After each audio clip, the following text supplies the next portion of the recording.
was a freshman in high school when this happened. Our biology class had scheduled a field trip to a nature reserve about an hour away from our school, okay? The reserve was known for its diverse ecosystem and was located near a small mountain range. There were about 25 students on the trip, along with our biology teacher, Mr. Peterson, and 2 parent chaperones. We arrived at the reserve around 9 a.m. The weather was perfect, not too hot, with a slight breeze. Mr. Peterson gave us a brief orientation about what species of plants and animals we might encounter, and the importance of staying on the designated trails. We were divided into 3 groups, each led by an adult. Listen, Mr. Peterson's group. For the first couple of hours, everything was normal. We identified various plant species, collected soil samples, and even spotted some deer in the distance. Around noon, we stopped for lunch at a clearing that had picnic tables. After lunch, Mr. Peterson announced we would be hiking to an observation point about a mile up one of the trails. The view from there would give us a panoramic view of the entire reserve. As we walked, I noticed the trail getting narrower and steeper, okay? The trees around us grew denser, blocking out much of the sunlight. I was near the back of the group, walking with my friend Tyler. We were chatting about a video game when Tyler suddenly stopped and pointed to something off the trail. "Did you see that?" he whispered. I looked in the direction he was pointing, but saw nothing unusual, just thick undergrowth and trees. "See what?" "I thought I saw someone watching us," Tyler said, his voice uneasy. I laughed it off, assuming he was trying to scare me. We continued walking, catching up to the rest of the group. What? I couldn't shake the feeling that Tyler's uneasiness had somehow transferred to me. I kept glancing over my shoulder, half expecting to see someone following us. We reached the observation point around 2 p.m. It was a small wooden platform built at the edge of a cliff, offering a stunning view of the valley below. Mr. Peterson gathered us around and started explaining the geological formations we could see. So when I heard it, a faint whistle coming from the woods behind us. At first, I thought it might be a bird, but there was something distinctly human about it. I turned to Tyler, who had also heard it. His face had gone pale. Mr. Peterson was still talking when a girl in our group, Emma, suddenly screamed. We all turned to see what had frightened her. She was pointing at the tree line about 30 yards from where we stood. Standing there, partially hidden by the trees, was a figure.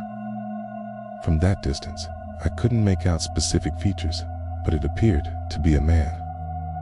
He was tall, wearing dark clothing, and just watching us. The most disturbing part was that he didn't react when Emma screamed, or when all 25 of us turned to look at him. He just stood there, motionless. Mr. Peterson immediately became alert. He told us to stay on the platform while he and one of the parent chaperones, Mr. Davis, walked toward the figure. As they approached, the figure retreated into the trees. Mr. Peterson and Mr. Davis followed for a short distance before returning to us. Probably just a hiker, Mr. Peterson said, but his voice lacked conviction. He decided it was best to head back to the buses earlier than planned. We began our descent with Mr. Peterson leading and Mr. Davis bringing up the rear. The mood had shifted dramatically. No one was talking, and everyone was walking faster than before. About halfway down, Tyler grabbed my arm. "Listen," he whispered. I stopped and listened. There were footsteps in the woods parallel to our trail. They would stop when we stopped and continue when we continued. Mr. Peterson must have heard them too, because he instructed us to walk even faster. As we neared the bottom of the trail, the footsteps grew louder and seemed to be getting closer to the path. Then, suddenly, they stopped. We all breathed a collective sigh of relief, thinking whoever it was had given up. We were wrong. Just as the trail opened up into the main area of the reserve, a man stepped out from behind a large tree directly in our path. Up close, he was even more unsettling. He was tall and gaunt, with sunken eyes and matted hair. His clothes were filthy and torn. But what struck me most was his expression, a disturbing smile that never reached his eyes. Mr. Peterson immediately positioned himself between us and the stranger. "Can I help you, sir?" he asked, his voice firm but clearly nervous. The man's smile widened. "You brought so many this time," he said, his voice raspy. "They've been waiting." Mr. Davis had reached the front of our group by this point and pulled out his phone. "I'm calling the park rangers," he announced loudly. At the mention of rangers, the man's smile faltered. He looked at each of us, his gaze lingering uncomfortably before backing away into the trees. As he disappeared, he whistled, the same whistle we had heard earlier. We practically ran the rest of the way to the buses. As we boarded, I glanced back at the tree line and saw not one, but 3 figures standing there, watching us leave. The park rangers later told Mr. Peterson that they had been dealing with reports of a small group of squatters living in the more remote areas of the reserve. Akeva, they were known to approach visitors occasionally, usually asking for food or money, but had never been violent. I later learned from a local news report that a month after our trip, the rangers found an abandoned campsite in the reserve. Among the items left behind were several notebooks filled with detailed descriptions of various visitor groups, including dates, times, and the number of people. Our field trip date was listed, along with the exact number of students present. I've never returned to that nature reserve, and to this day, I can't shake the memory of that man's unsettling smile and his words. "They've been waiting." This happened during my senior year of high school. I attended a performing arts school in a large metropolitan area. And our drama class had arranged a field trip to a supposedly haunted theater in a neighboring city about 2 hours away. The theater, built in the 1920s, had been renovated multiple times, but still maintained much of its original architecture, and the purpose of our trip was to study the theater's design and acoustics, as well as to hear about its rich history. There were 15 students on the trip. Our drama teacher, Mrs. Collins, and one other teacher, Mr. Reeves. We arrived at the theater around 10 a.m. The building was impressive, a grand old structure with ornate moldings, crystal chandeliers, and plush red velvet seats. Our guide, an elderly man named Harold, who had worked at the theater for over 40 years, met us in the lobby. Harold began by telling us about the theater's history.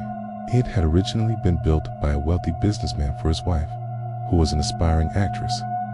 Tragically, she died before the theater was completed, supposedly falling from the balcony during a private tour. The businessman was devastated, but finished the theater anyway, dedicating it to her memory. After the brief history lesson, Harold led us through the main theater area, the backstage areas, and the dressing rooms. Throughout the tour, casually mentioned various incidents that had occurred over the years, unexplained noises, props moving on their own, lights flickering, and even apparitions seen by cast and crew members. While some of my classmates found these stories entertaining, I was skeptical. After lunch, Harold offered to take us to parts of the theater that weren't included in the regular tour. Mrs. Collins thought this would be a great opportunity, so we followed him through a door marked staff only that led to a narrow staircase. "These stairs lead to the original dressing rooms," Harold explained. "They're not used anymore because they're too small by modern standards, but they've been preserved exactly as they were in the 1920s. The staircase was dimly lit and creaked with every step. At the top was a long hallway with doors on both sides. The air felt heavy and stagnant, as if the space hadn't been properly ventilated in years.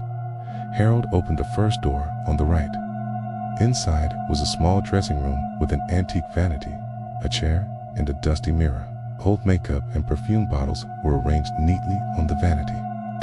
This was Eliza Morgan's dressing room, Harold said, referring to the wife of the businessman who built the theater. People say they've seen her sitting at this vanity, applying makeup as if preparing for a performance she never got to give. As we crowded into the small room, I noticed the temperature dropped significantly. Several of my classmates must have felt it too, as they rubbed their arms and huddled closer together. "Can we take pictures?" one of my classmates, Aiden, asked. Harold nodded. Of course, Aiden took out his phone and snapped several photos. When he reviewed them, his face went pale. "Guys, "Look at this," he said, showing us his phone. In the photo, there was a distinct blur behind the chair at the vanity, a misty white shape that vaguely resembled a human figure. It wasn't there when he took the picture, and none of us had seen it.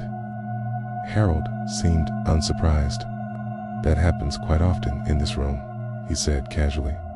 We moved on to the other dressing rooms, each with its own story of strange occurrences. By the time we reached the last room at the end of the hall, even I was feeling uneasy. This room was larger than the others and contained a costume rack filled with vintage clothing. "This is where the costume designer worked," Harold explained. "She was very dedicated, often working late into the night. After she died, people reported seeing her sorting through costumes or sitting at her sewing machine." As Harold was speaking, the temperature in the room plummeted. I could see my breath forming clouds in front of me. Then, a dress on the costume rack swayed slightly, as if someone had brushed against it. We all saw it. There was no draft or movement that could have caused it. "I think we should go back downstairs," Mrs. Collins suggested, clearly noticing our discomfort. As we filed out of the room, I was the last to leave. Just as I reached the doorway, I heard a soft whisper directly in my ear. "Stay with me." I spun around, but there was no one there. The voice had been so clear, so close, that I could have sworn someone was standing right behind me. I hurried after the group, not wanting to be left alone in that hallway. Back on the main floor, Harold led us to the balcony, which offered a view of the entire theater. As we stood admiring the view, the lights suddenly went out, plunging us into complete darkness. Several students gasped or screamed. In the darkness, I felt something brush against my hand. It felt like cold fingers trying to intertwine with mine. The lights came back on after about 10 seconds. Harold apologized, explaining that the old building sometimes had electrical issues, but the timing seemed too convenient, too deliberate. As we prepared to leave, I noticed Aiden reviewing more of the photos he had taken. His expression was troubled. He showed me his phone in a photo of the balcony. There was a clear image of a woman in early 1900s clothing, standing in the corner. No one had been there when he took the picture. On the bus ride back to school, several students reported strange experiences: cold spots, whispers, being touched when no one was there. Mr. Reeves dismissed it all as suggestibility. Harold's stories had primed us to interpret normal occurrences as paranormal. Maybe he was right. But a week after our trip, Aiden showed me something that still haunts me. He had enlarged and enhanced the photo of the woman on the balcony. Her face was now clearly visible, and she was staring directly at me, her expression a mixture of longing and malevolence. We later researched Eliza Morgan, the woman who had died before the theater opened. In the only existing photograph of her, she was wearing the exact outfit that appeared in Aiden's photo. But what disturbed me most was learning that before her death, Eliza had been working on a play about a woman who could reach from beyond the grave to bring others into her world. I've avoided theaters ever since, always declining invitations to plays or shows, because sometimes when I'm alone in the dark, I can still hear that whisper, "Stay with me." During my sophomore year of college, I signed up for an anthropology course on indigenous cultures. So Professor Dr. Martinez organized a field trip to a remote archaeological site where ancient cave dwellings had been discovered. The site was located in a canyon about 3 hours from campus, in an area known for its rich Native American history. There were 12 students on the trip, along with Dr. Martinez and his teaching assistant, Liam. We traveled in 2 vans, arriving at the canyon around noon. The plan was to set up camp near the site, spend the afternoon examining the cave dwellings, and return to campus the following day. The canyon was breathtaking, towering red rock formations, sparse vegetation, and an eerie silence that seemed to absorb all sound. The cave dwellings were about a mile hike from where we parked the vans.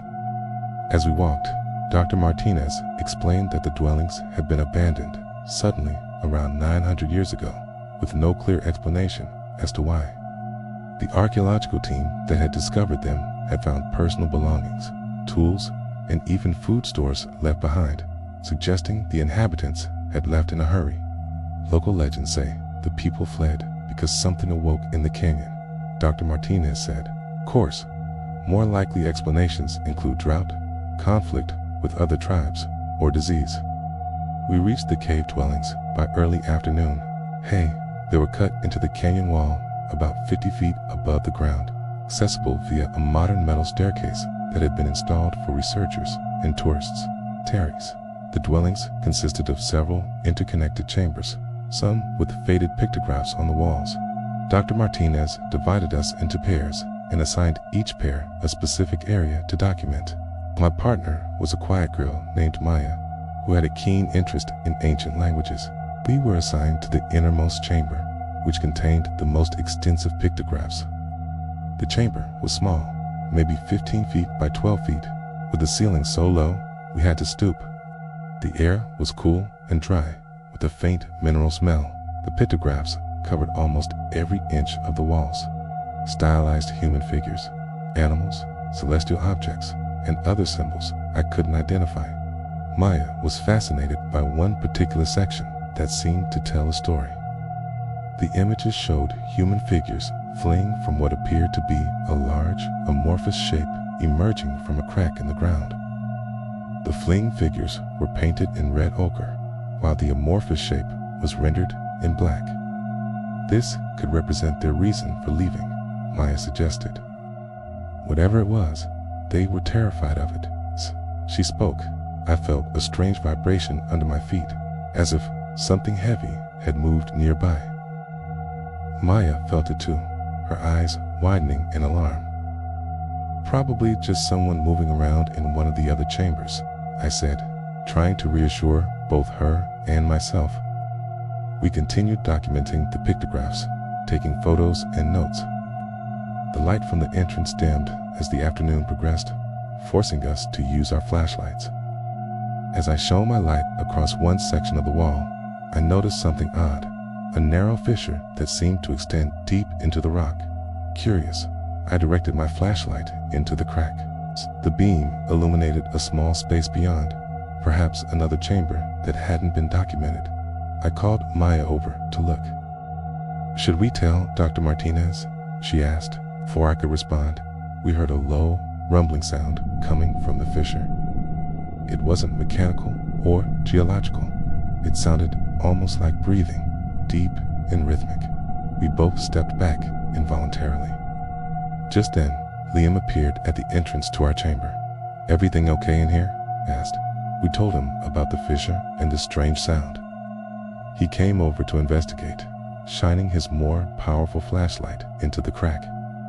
His beam penetrated deeper than mine had, revealing that the space beyond was indeed another chamber.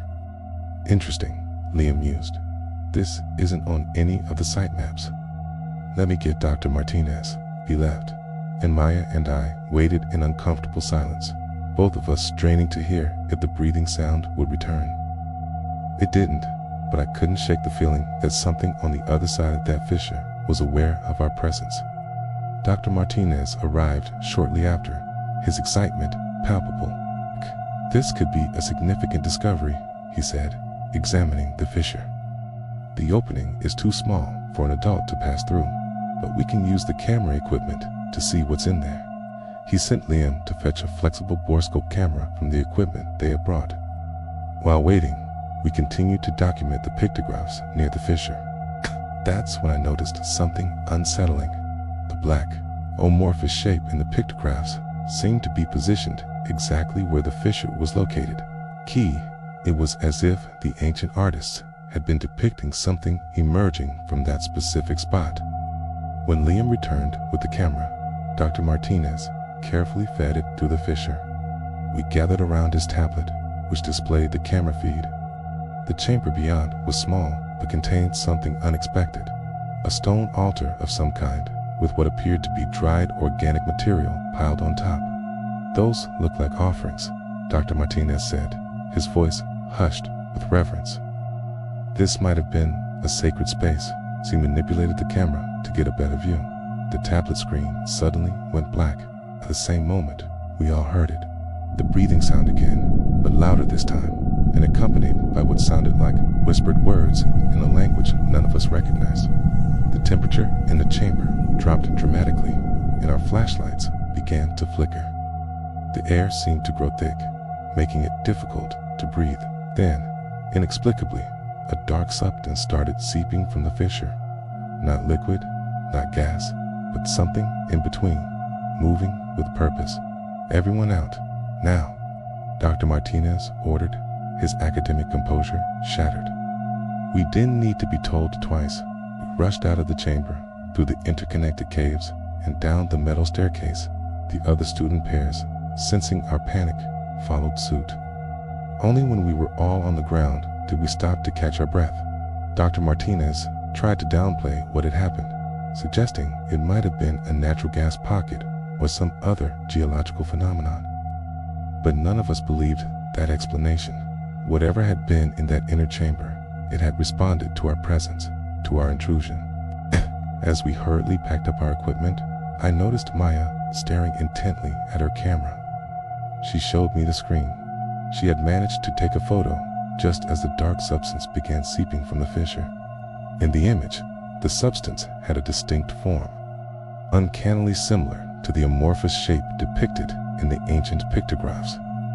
We decided to leave immediately rather than camping overnight as planned. As we hiked back to the vans, I felt as if something was watching us from the cave dwellings. Something ancient and malevolent that had been disturbed from a long slumber.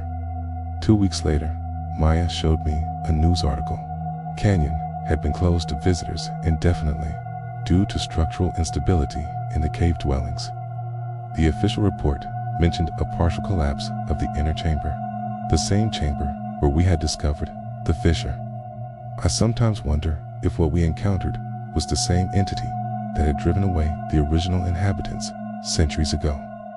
Whatever it was, I believe it's still there, waiting in the darkness beyond that fissure, growing stronger each time someone discovers its resting place.